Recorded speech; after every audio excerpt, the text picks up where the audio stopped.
मैंने परीक्षा दी। सफल अभ्यर्थियों की सूची में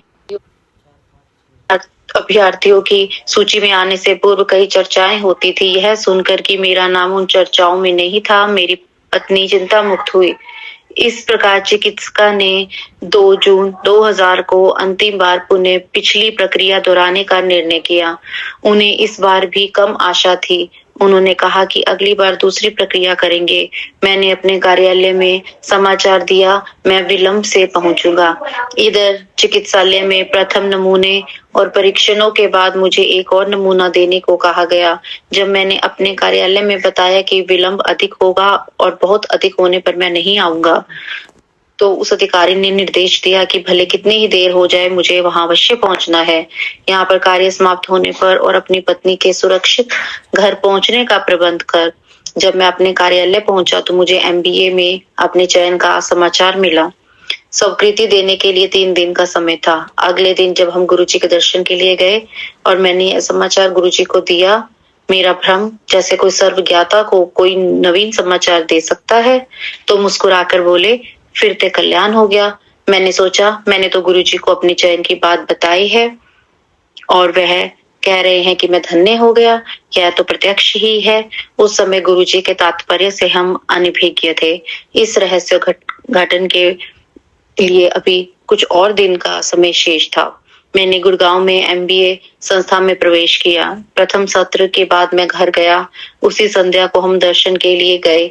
लौटते हुए मेरी पत्नी ने गर्भ परीक्षण उपकरण खरीदने को कहा। गुरुजी के कथन का रहस्य अगले दिन प्रातः उजागर हुआ जब मेरी पत्नी ने अपना गर्भवती होने का समाचार दिया। गुरुजी की कृपा से कठिन परिस्थितियों में की गई अंतिम चेष्टा सफल हुई थी। हम दोनों हर्ष से विह्वल और कृतज्ञ थे। चक्षुओं में अश्रु भरे हम दोनों बहुत देर तक गुरुजी के चित्र का चुंबन लेते रहे। उसी शाम को जब हम गुरुजी के पास गए, उनके चरण कमल छूकर जैसे ही उन्हें यह सूचना देने के लिए मैंने अपना मुख खोलना चाहा, उन्होंने मुझे चुप रहने का संकेत दिया और बोले, मैंने पता है।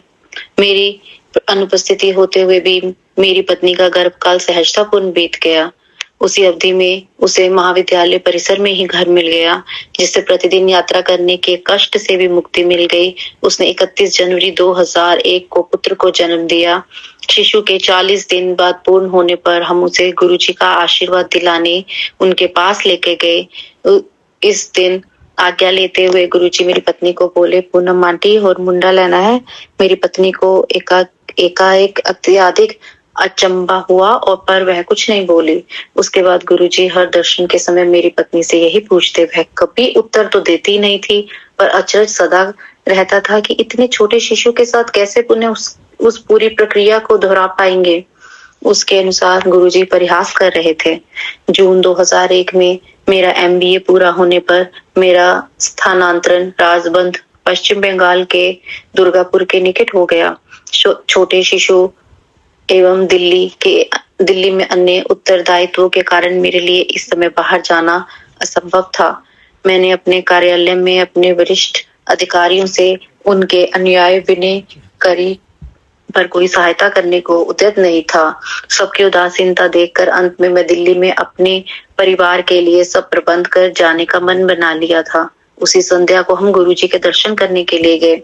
उसी दिन सबसे वरिष्ठ अधिकारी, जिनको मैंने स्थानांतरण रोकने की विनती करी थी, जिन्होंने मना कर दिया था, उस दिन गुरुजी ने मेरी पत्नी को देखकर अपना वही प्रश्न दोहराया, पूनम आंटी और मुंडा लेना है? मेरी पत्नी ने तत्काल उत्तर दिया, यदि मेरे पति विस्थापित होकर चले गए तो मुझे पुत्र कहाँ से मिलेगा? गुरुजी मुस्कुराकर बोले कि यह तो वास्तव में तकनीकी समस्या है। वह मेरा स्थानांतरण रद्द कर देंगे। हम उनके चरण कमल स्पर्श कर घर आ गए। 2 दिन के पश्चात मेरे एक वरिष्ठ अधिकारी ने फोन किया और बोले, तुम अपनी समस्याओं के कारण न जाने की बात करते रहे हो। तुम एक आवेदन पत्र लिखकर मुझे भेज क्यों नहीं देते? मैं देखता हूँ कि क्या हो सकता है। मुझे उनके मन में इस विचार की उत्पत्ति के कारण का पता था। इसके पश्चात गुरुजी के जन्म दिवस 7 जुलाई 2001 से मैंने पुनः कार्यालय में काम करना प्रारंभ कर दिया। तब मैं दिल्ली 2 वर्ष और रहा। गुरुजी इसके बाद भी मेरी पत्नी से निरंतर वही प्रश्न करते रहे। अप्रैल 2002 में एक दिन मेरी पत्नी ने उत्तर दिया, जैसी आपकी इच्छा। अगले ही दिन गर्भ परीक्षण के सफल परिणाम निकले। इस बार यह बिना किसी चिकित्सा पद्धति के संभव हुआ था। गर्भकाल की अवधि में एक बार मेरी पत्नी ने मुझसे कहा कि इस बार कन्या होनी चाहिए और गुरुजी से इस बार मैं निवेदन करेंगी। अगले अगले दर्शन के समय वह गुरुजी के चरण स्पर्श करते समय कहने ही वाली थी कि गुरुजी बोले, पहली बार मुंडा तो दूसरी बार भी मुंडा। उसे अपना उत्तर मिल गया था और उसने 1 दिसंबर 2002 को पुनः पुत्र को जन्म दिया। गुरुजी ने दूसरे पुत्र का नामकरण इशुक किया। हमारी दूसरी संतानोत्पत्ति के बाद एक दिन गुरुजी ने मेरी पत्नी से प्रश्न किया कि क्या वह पीएचडी करने का विचार कर रही है। उसने उत्तर दिया कि 2 बच्चों के साथ पठन पाठन का कार्य अति कठिन है। गुरुजी ने अपना सुझाव दोहराया और बोले, पता है पीएचडी का की मतलब हुंदा है पागल होने का डर। इस सुझाव का कारण हमें देर में तब जाकर स्पष्ट हुआ जब मेरा स्थानांतरण मुंबई हो गया। मेरी पत्नी मेरे साथ पीएचडी आरंभ कर लंबा अवकाश लेने की अवस्था में ही मेरे साथ रह सकती थी। अपने अंतरण पत्र लेकर मैं गुरुजी का आशीष लेने गया और उन्हें अपने स्थानांतरण के बारे में बताया। उन्होंने मुझे जाने की आज्ञा दी। प्रथम वर्ष में मुंबई में अकेला रहा। इस अवधि में कुछ बार हम गुरुजी के दर्शन के लिए गए। एक ऐसे ही अवसर पर गुरुजी ने कहा कि मैं अपने परिवार को साथ ले जाऊं, नहीं तो वह एक और पुत्र दे देंगे। हमें संदेश मिल गया और पत्नी ने पीएचडी के लिए आवेदन दे दिया। गुरुजी की दया से वह बहुत कम समय विदेह में सब औपचारिकताएं भी पूर्ण हो गई। फलस्वरूप मेरा परिवार मुंबई आ गया। यहाँ पर यह बताना अनुपयुक्त नहीं होगा कि मेरे पिता के एक मित्र जो एक निपुण ज्योतिषी भी हैं, उन्होंने मुझे बताया कि मेरी पहली संतान 41 वर्ष की आयु में होगी। उनकी भविष्यवाणी के अनुसार मुझे 2 कन्याओं के बाद ही पुत्र होगा। इनसे ज्योतिष में संभवतः कभी गलती नहीं हुई थी। मैंने जब उनसे प्रश्न किया कि कैसे गुरुजी के आशीर्वाद से हमें पहली संतान 37 वर्ष की आयु में हुई और दूसरी 39 वर्ष की, तो वे कैसे चूक गए। उन्होंने उत्तर दिया कि ईश्वर द्वारा लिखा हुआ भाग्य ही ज्योतिष से पता लगता है, किंतु गुरुजी जैसे महापुरुष जो मानव रूप में ही परम पिता है, भाग्य पुनः लिखने की क्षमता रखते हैं। अतः इसमें कोई शंका नहीं होनी चाहिए कि हमारे प्राप्त कर्म को बदलने वाले स्वयं भगवान के अतिरिक्त कोई और नहीं हो सकते।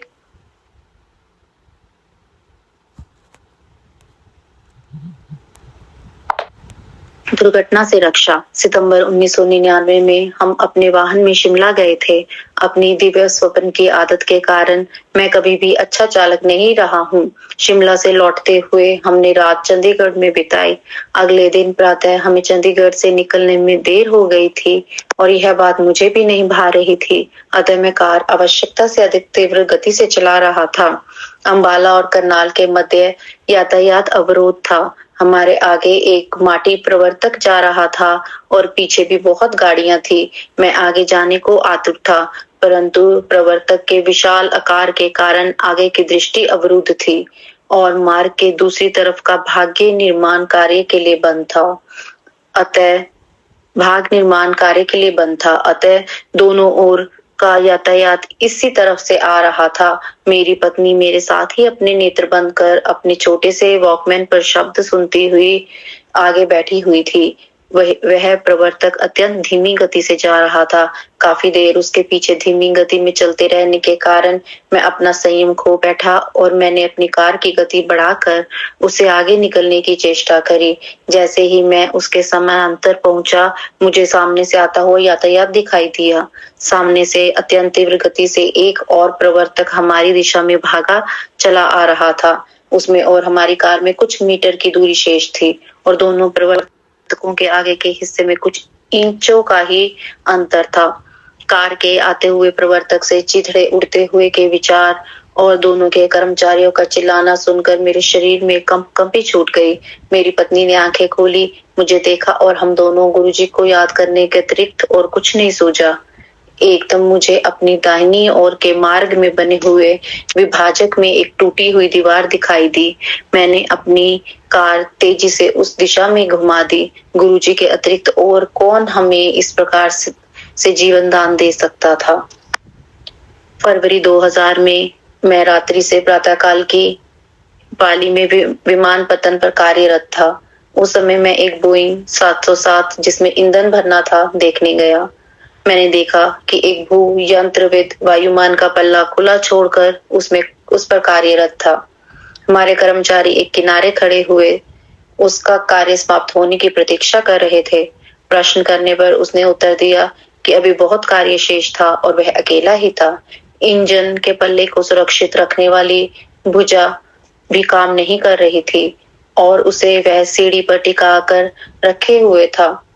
मैंने उसकी बात सुनकर उसे ईंधन भरवाने का कार्य प्रारंभ करवाकर अपना कार्य करते रहने की विनती करी। उसने मान लिया और कहा कि हम ईंधन भरक यंत्र पर पहुंचे और वह भी शीघ्र वहां पहुंच गया। जैसे ही मैं वहां पर मुड़ा उसने मेरे से अदृष्ट सीढ़ी पर अपनी मुद्रा बदली और उसी समय वह सीढ़ी पर अटका कर रखा हुआ पल्ले नीचे गिरने लगे। मेरी दृष्टि अत्यंत तीव्र गति से गिरते हुए पल्ले पर पड़ी और मैंने तुरंत गुरुजी को याद किया। पल्ला जोर से मेरे मस्तक पर आकर लगा और वहां से रक्तस्राव होने लगा। मैं चेतन अवस्था में था। मुझे विमान पतन पर चिकित्सक के पास ले जाया गया और उसने कहा कि ईश्वर ने मेरी रक्षा की है। 1 सेंटीमीटर से ऊपर या नीचे चोट लगने पर वह घातक हो सकती थी। इस बार भी मुझे पता था कि कौन से ईश्वर ने मेरी रक्षा की है। जय गुरुजी। जलमग्न मुंबई में 26 जुलाई 2005 को जब मुंबई जल प्लावित हुई थी, मैं कार्यालय में था। कुछ कर्मचारी रेल सुविधाओं के अस्त व्यस्त होने के भय से पहले ही निकल गए थे। चूंकि मुझे कार्य समाप्त करना था, मैं प्रतिदिन की भांति बाहर निकला। उस समय तक जो कर्मचारी पहले निकले थे लौटने लगे क्योंकि रेल सेवाएं बंद हो चुकी थी। उस दिन मैंने कार से यात्रा करी थी। मैं दुविधा में था कि रुक जाऊं या घर पहुंचने का प्रयास करूं। उसी समय एक सहकर्मी ने कहा कि उनका पुत्र अपने विद्यालय जो घर के मार्ग में था में रुका हुआ था और उसे लेना है। यह बात सुनकर मैंने निर्णय ले लिया। मैंने गुरुजी को याद किया और हम उस विद्यालय के लिए निकल पड़े। जैसे ही हमने बाहर निकलने का प्रयास किया, कार्यालय के एक बंद द्वार के सामने एक कार दुरावस्था में रुकी हुई थी। हम दूसरे द्वार से बाहर निकलने लगे। सब मार्ग जलमग्न थे और वाहन चलाना बहुत कठिन हो रहा था। पूरी राह जल और अवरुद्ध यातायात की चुनौतियों का सामना करते हुए हम 2 घंटे में उस विद्यालय तक पहुंच सके। क्योंकि विद्यालय की बसें बंद थी, सब विद्यार्थियों को वहीं पर रात्रि में रुकने की योजना बनाई जा चुकी थी। क्योंकि मेरे सहकर्मी का पुत्र अपने सहपाठियों के साथ प्रसन्न था और हमारा घर तक पहुंचना निश्चित था, उन्होंने उसके वहीं पर रहने का अनुमोदन कर दिया। हम दोनों ने घर पहुंचने के प्रयास का निश्चय किया और चल पड़े। थोड़ी दूर जाने पर जल स्तर इतना बढ़ गया कि हमारा घर पहुंचना या कार्यालय तक लौटना असंभव था। अतः मैंने उसी ऊंचे स्थान पर वहां पर अपने सहकर्मी के विद्यालय में जाने पर कार खड़ी करी थी। कार खड़ी कर रात वहीं पर गुजारने का निश्चय किया। मैंने घर पर समाचार दे दिया कि घर पहुंचना संभव नहीं है। हमने रात्रि कार में ही बिताई। अगले दिन जैसे जैसे जल स्तर कम होता गया, मैं धीमे धीमे कार चलाकर शाम तक घर पहुंचा। घर पहुंचने पर पता लगा कि वहां पर सब कारें पानी में डूबकर ऐसी अवस्था में हो गई थी कि अत्यधिक धन व्यय करने पर ही उनका जीर्णोद्धार संभव था। यही दशा कार्यालय में खड़ी हुई कारों की भी हुई थी। समाचारों में इस घटना की चर्चा करते हुए यह भी बताया गया कि अधिक जल स्तर और यातायात रुकने के कारण कई को राह में रात के लिए रुक कर अपने वाहनों में सोना पड़ा। जल के और बढ़ने पर जो अपनी कार के द्वार या खिड़कियां खोलकर बाहर नहीं आ सके, उनकी मृत्यु हो गई। परंतु ना मुझे न ही कार को कोई हानि हुई। यह सब इस कारण के चलने से पहले मैंने गुरुजी को याद कर लिया था। केवल गुरुजी की कृपा मुझे उस रात बचा सकती थी और वह बनी रही। महासमाधि के बाद भी उनकी कृपा है। फरवरी 2007 में जब मैं दिल्ली आया था, गुरुजी के दर्शन के लिए गया था। जब मैंने उनसे आज्ञा लेने के लिए झुका, वह बोले, तू दिल्ली वापस आ गया? मैंने उत्तर दिया, नहीं गुरुजी, हल्ले थे बॉम्बे ही हूँ। गुरुजी ने एक और भक्त की ओर इशारा किया कि वह उनसे पूछ रहे थे, पर यह मेरे लिए संदेश था। मैं समझ गया था कि गुरुजी किस प्रकार अपने भक्तों की इच्छा पूर्ति करते हैं। मार्च 2007 के अंत तक दिल्ली के लिए स्थानांतरण आदेश आ गए।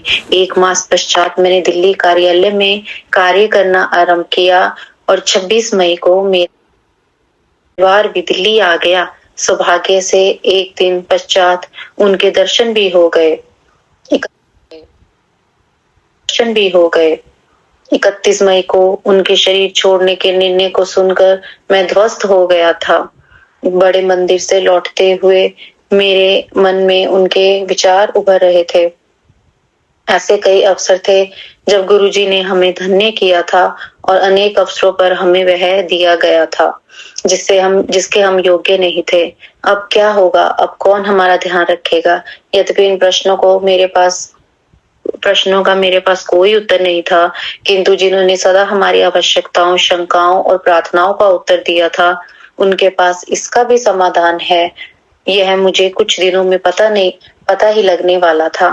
वर्ष 2005 में मैं अंतर्निगम उद्यम प्रतियोगिता इंटर कॉर्पोरेट बिजनेस कंपटीशन में भाग लेता रहा था। इसी वर्ष 2007 में क्षेत्रीय प्रतियोगिता दिल्ली में 1-2 जून को आयोजित थी। गुरुजी की महासमाधि के उपरांत मुझे लगा कि अपना सर्वस्व देना संभव नहीं है। मैंने अपने साथियों को फोन पर कहा कि मैं अत्यधिक क्षीण हो रहा हूँ और वह मेरे ऊपर निर्भर ना रहे। मेरे एक साथी ने मुझे सांत्वना दी। गुरुजी अपने शिष्य को कभी नहीं छोड़ते। शरीर त्यागने के बाद भी शोक संतप्त होने के कारण मैंने उस पर विश्वास नहीं किया। जैसे तैसे हमारा दल पहली बार 4 दौर पार कर गया। अंतिम चक्र में हमने कुछ विपत्तिपूर्ण निर्णय लिए, जिससे हम अंतिम निर्णायक चरण में प्रवेश कर सके।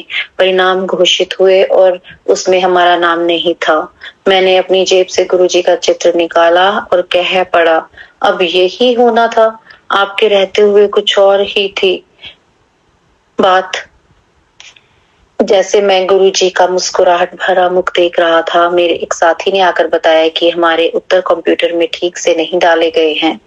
हमने आयोजकों के पास जाकर उनकी अशुद्धि बताई। संशोधन के पश्चात हम अंतिम चरण में पहुंच गए।